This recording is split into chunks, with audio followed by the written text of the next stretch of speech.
My grandmother bought me a penthouse for my birthday, but my mother tried to take it away to appease her new fiancé. Hello, everyone. So, I just turned 15 3 days ago, and my grandmother gave me a very rare and lovely gift. She handed ownership of her penthouse apartment to me. My grandmother does not reside there. She lives in the suburbs, but has owned the apartment for a few years, and VY sits occasionally when she wants to be closer to the city. I was overjoyed because the pre-VYS year and a half had been a nightmare. First, my father abandoned our family. Even though Dad had always been a workaholic with no time for me or my mother, this still surprised me. My mother didn't even tell me about it until my father quietly walked out of the house.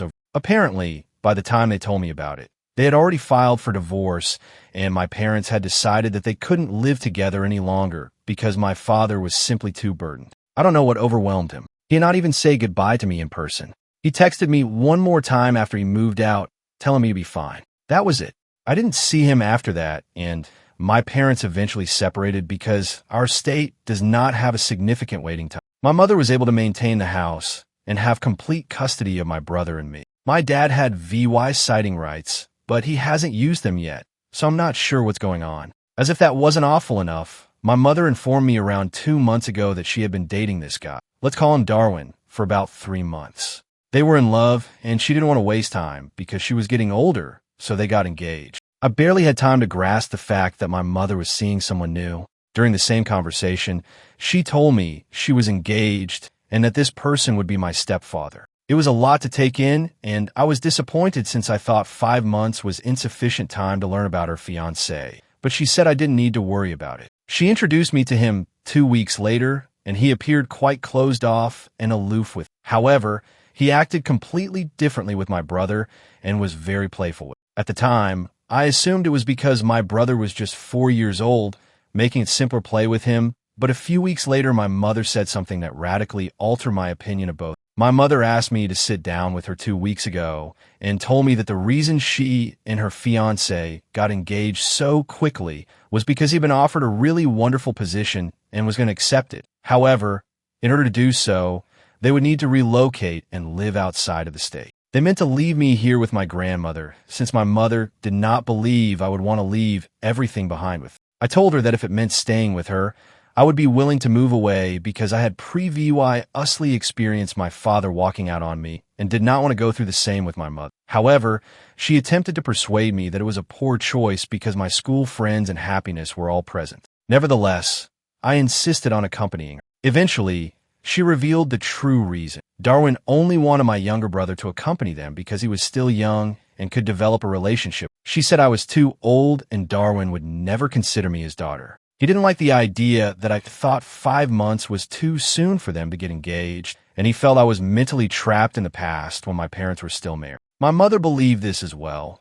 which is why she wanted me to stay behind and figure things out for myself. This discovery left me extremely hurt. I expected my mother to support me, not forsake me, because Darwin wanted her to. I didn't mind VYing with my grandmother, since she's a beautiful person who I adore, but I also adore my mother. I attempted to fight, but it felt meaningless, so I told her I wanted to move in with my grandma right now. Of course, VYing out that day was not an option, but within a few days I had packed and was ready to depart. My mother attempted to tell me that she still loved me, but it seemed like she was only looking out for herself, hoping for a chance at happiness with Darwin. I didn't speak to her during my last few days at home, and I didn't say goodbye when I left. The only person I bid goodbye to was my younger brother, who I knew I would miss. Since then, I've been VYing with my grandmother, who has been quite kind and sensitive. For reference, my grandmother is my mother's mother. I had no interaction with my paternal grandparents, and they had no contact with my father aside from the long trip to school. Life with my grandmother has been very straightforward thus far. She adores me and believes what my mother did was terrible. I keep in touch with my brother by phoning my mother's phone every evening, but we don't talk. It's just to speak with him. My birthday was 3 days ago, and I celebrated it at home. To be fair, I did not organize the party. My grandmother did. She surprised me by bringing some of my closest schoolmates and a few select relatives. I was feeling extremely down after my mother left me off here, but the celebration lifted my spirits. I had been feeling really down since my mother dropped me off. However, after we cut the cake, my grandma revealed the gift she prepared for me. which was a huge surprise. She told me that her lawyer would function as trustee for the property for the time being, but that once I turned 18, I would own everything. That was the finest news I had heard in a long time, and I had no intention of sharing it with her. Yesterday, however, I discovered that my mother had been notified about the present, most likely by someone at the party. I'm not sure who it was, and it doesn't matter now, but I was irritated when she called me last evening. She informed me she had heard about the gift from my grandmother, and after meeting with Darwin, they had decided he wanted to adopt me if I con VY and said my grandma to transfer ownership of the property to. I'm not sure why, but she expected me to be delighted at the news because it meant I could finally join them, but I wasn't pleased at all. I told that I was not going to do anything like that, and that she no longer needed to call me. Then I hung up. A few minutes later, she called me again, but I didn't answer. Then she texted me, and this is what she sent. I'm sorry if you felt horrible because I was trying to play by Darwin's rules and live life on terms. But you must understand that after your father and I separated, he was the only person who truly cared for me. Of course, I had my family's backing, but that was different. He was there for me, both emotionally and financially. You are unaware of it because I have never allowed you to experience it or spoken to you about it, because I do not want you to have a negative attitude toward your father, but he's not a really generous man. The settlement and alimony I'm VYing from him are completely inadequate, and the child support is absurdly low. I hope you haven't forgotten that your father, not me, was our family's principal breadwinner. I'm grateful that he left the house to me. Otherwise, I wouldn't have been able to pay rent. You are aware that our lifestyle has always been extremely expensive. I never had to be concerned about money when your father. But after he left, things changed, and I couldn't let you feel that even after working extra shifts, I couldn't match your father's. When I first started dating Darwin, he was the one who supported me and took the initiative. I know he hasn't been very nice to you, but that's because he's been in pre-VYS partnerships where children were a source of dispute, eventually leading to a separation.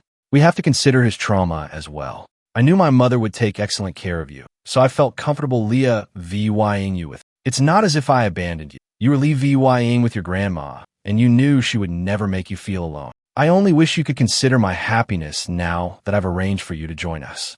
I want you to take us up on our offer and do what Darwin expects so that we can be together. Your brother misses you greatly. I understand you're angry, but I also know you love me and I love you. Please respond shortly. I love you. That message gave me pause, but the last bit really got to me. She expected me to do everything Darwin asked simply because she wanted to.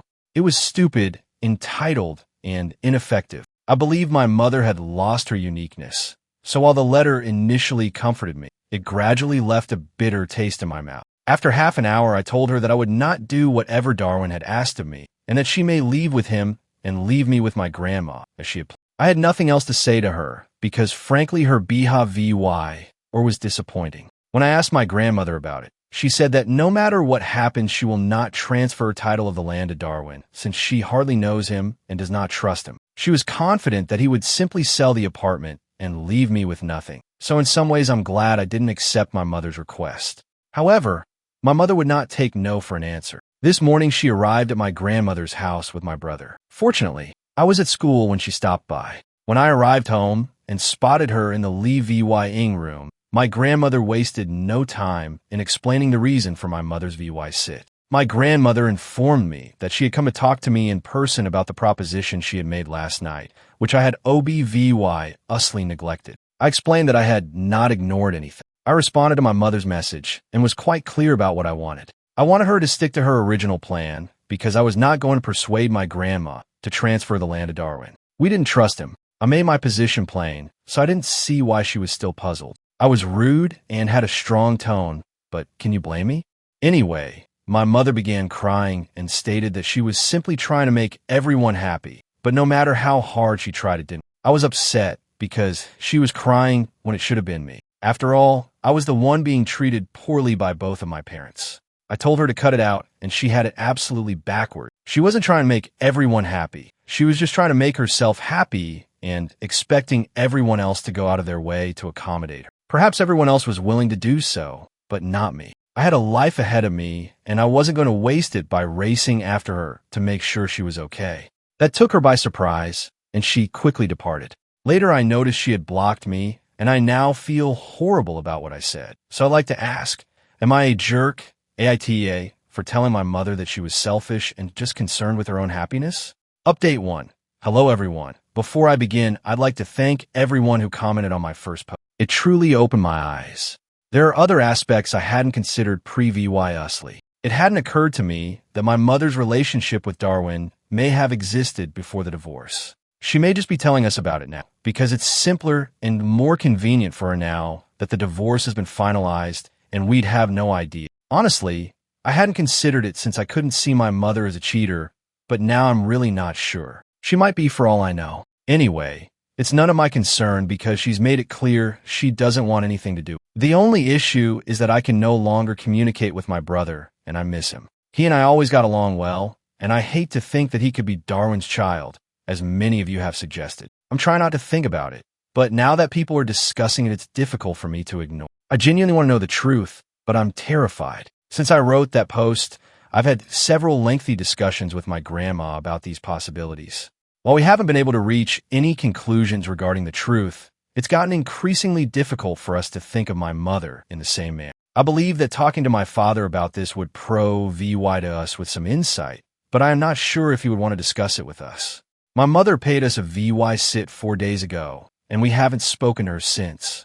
On the first day, she blocked me, and later my grandmother informed me that she had blocked her too. To be honest, it's a little ungrateful of my mother. My grandma has been caring for me without expecting child support because she is self-sufficient. My grandmother cares for me out of sheer compassion.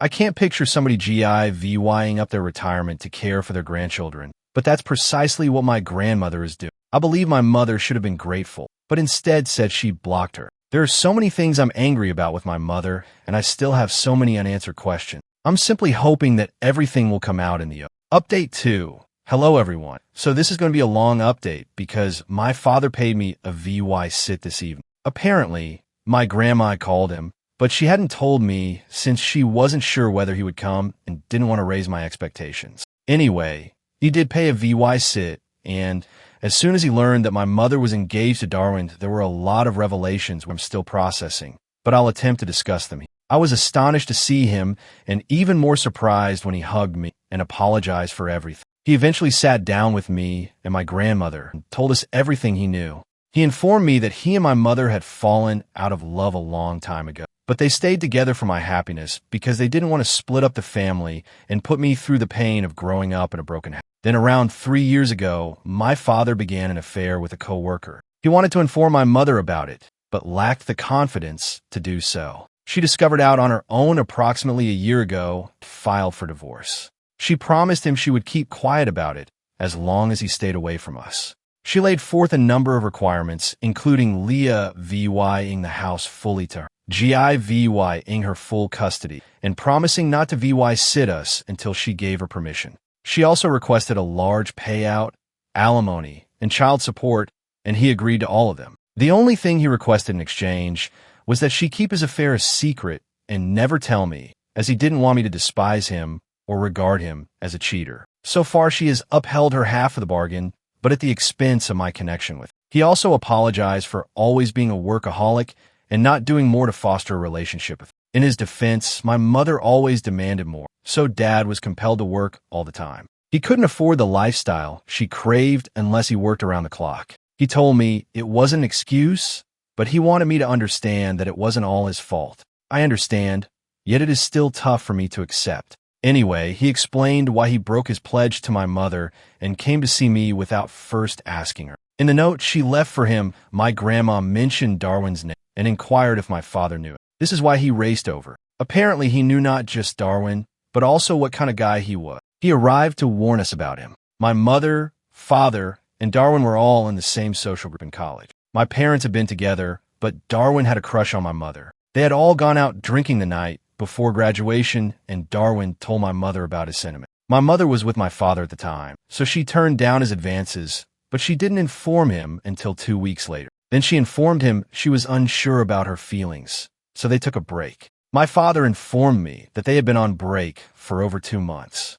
In the meantime, some people informed him that my mother had gone on a date with Darwin, but it did not go well, and she eventually returned to my father. After they reconciled, my father informed her that he did not want her to talk with Darwin again since it made him uncomfortable, and she agreed. For a while, however, later that year he discovered she hadn't cut him off, resulting in a massive confrontation. They almost split up, but after the fight Darwin went to my father's place and they got into a violent altercation. Darwin felt it would impress my mother, but she was upset with him for being violent, especially because she had already informed him she only wanted to be friends. She eventually cut him off. My father informed me that Darwin was constantly out of control and never did anything decent after my mother cut him off. After graduation, Darwin moved away and no one heard from him for years. Now, my father believes my mother and Darwin reconnected a few years ago when she claimed hearing from some acquaintances that Darwin was back in town. He wasn't sure when my mother began conversing with Darwin again,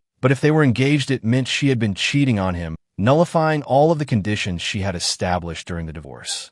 My father informed me he was going to confront my mother, but first I wanted to speak with her and figure out what was going on. He agreed to wait until I spoke with her. I'm still trying to digest everything. It's complicated in my thoughts since I'm not sure who to believe. My parents haven't been particularly nice to me, and things are simply a disaster. Update 3. I finally spoke with my mother. I didn't tell her about my conversation with my father because I wanted to speak with her separately and see what she had to say. She had blocked me, so I had no choice but to pay her a surprise visit. My father paid me a visit 3 days ago, and I finally got up the guts to talk to my mother yesterday. She was shocked to see me at the door, but nevertheless allowed me. Fortunately, Darwin was not home, so I could speak freely. I originally apologized to her, but only to get her to open up. I evaded the question for a time, telling her that it was difficult for me to accept Darwin into our family so quickly, which is why I'd been VYing out. Then I got down to business. I suggested that it didn't make sense that she meets someone as wonderful as Darwin so soon after her divorce. It looked overly convenient. I hoped this would force her to admit to knowing Darwin from her college days, but she didn't. She merely told me she was fortunate to have found him, and that was it. I knew my father was speaking the truth about their friendship in college because he had pictures. The only thing I questioned was the veracity of the narrative my father told about the three of them. But when my mother flatly denied ever knowing Darwin, I knew who to trust. My mother then made matters worse by admitting that she had rushed into the engagement with Darwin in order to forget about my father and everything associated. That's when Mom told me about my father's affair, which she made him sacrifice everything for and vowed not to tell me about. At that point, I saw no reason to continue the discussion. I said I'd see her later and went. As soon as I got out of there, I contacted my father and told him he could do whatever he wanted since I now knew the truth. I knew my father had not lied about anything. My mother is about to face karma. I'm not saying my father is suddenly innocent, but he's not as evil as my mother. Update 4. Hello everyone, I have a lot to tell you about. First, everyone was anxious about whether my brother was my father's child or not. I was too. Last month, after my father confronted my mother, they had a paternity test done. Thankfully, my brother is indeed my father's child. My father is currently battling for full custody. Since I'm 15, I may state that I want him to have complete custody, and the court will consider that. However, I am still VYing with my grandmother despite my father's efforts. There are still numerous difficulties that need to be addressed. Until then, I prefer to live with my grandmother because I'm always confident in her. My mother was upset when she discovered that my sit was just to seek the truth about her and Darwin. She unblocked me once just to curse me out and then block me again. We have not spoken since. Darwin dumped my mother as soon as they got engaged. He vanished after learning that my father was attempting to cut his alimony and child support payment. Apparently, Darwin had been lying to my mother all along. There was never any job offer. He intended to join his uncle's failing firm and use my mother's money to support it. That's why he asked me to persuade my grandmother to transfer the land to him. They've been dating for 2 years, and he'd kept her on the hook the whole time. My mother was duped, and instead of being embarrassed, she has been spreading rumors about Darwin to all of her acquaintances. What she doesn't realize is that her friends have been gossiping about her, and that is how my father and I found out about everything. I'm just grateful that my mother decided she didn't want anything to do with me the moment Darwin pronounced the word. I would hate to be trapped with her right now. Anyway, my father and I have agreed to work on our relationship and has pledged to be a better father moving forward. Once he has full or shared custody of my brother, we'll endeavor to be a happy, functioning family. I'm not sure about the functional aspect, but we can at least strive to be joyful. Thank you for watching. If you haven't subscribed yet, please do so and hit the notification bell to stay updated with more shocking real-life stories happening around you.